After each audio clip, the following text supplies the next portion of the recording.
Good morning. It's day 6, and I am so excited today to talk to you about our sourdough starters and how they're looking.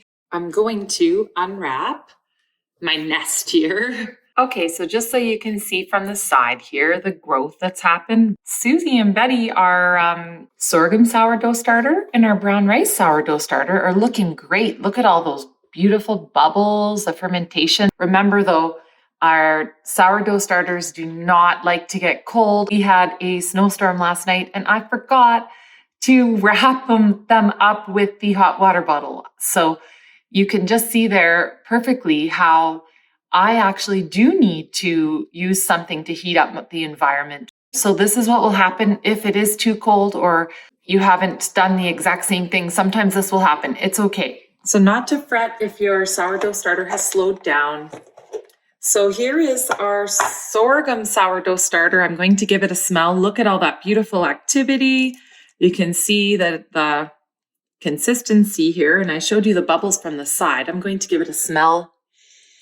Ooh, it's starting to smell so yeasty. It's so exciting. So this is definitely ready to be used to do some baking. So I'm going to do that later.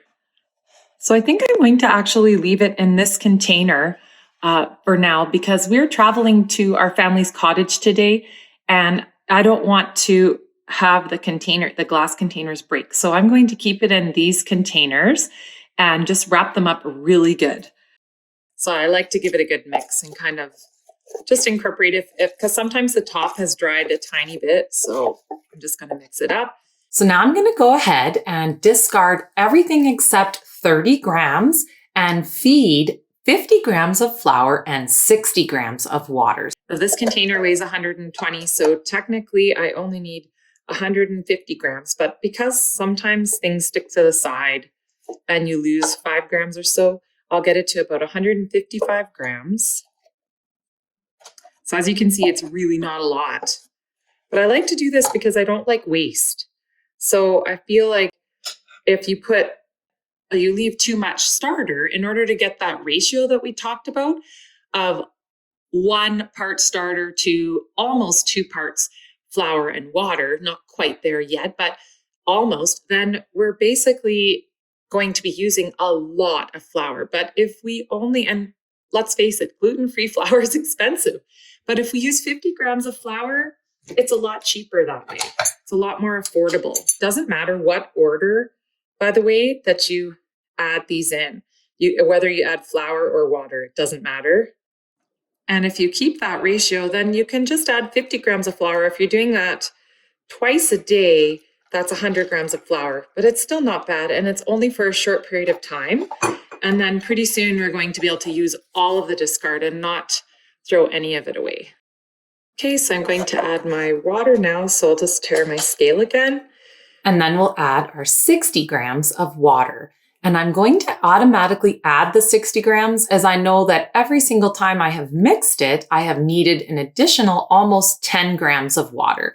However, you can start with a 1-to-1 ratio of 50 grams of flour and 50 grams of water, mix it up and see how the consistency looks. If yours looks perfect, then you know that's what yours needs because every flour is just a little bit different. Let's start with your 55 to 60 grams is usually about right. 50 grams just isn't enough. So it's going to be 50 grams of flour to 60 grams of water and 30 grams of starter.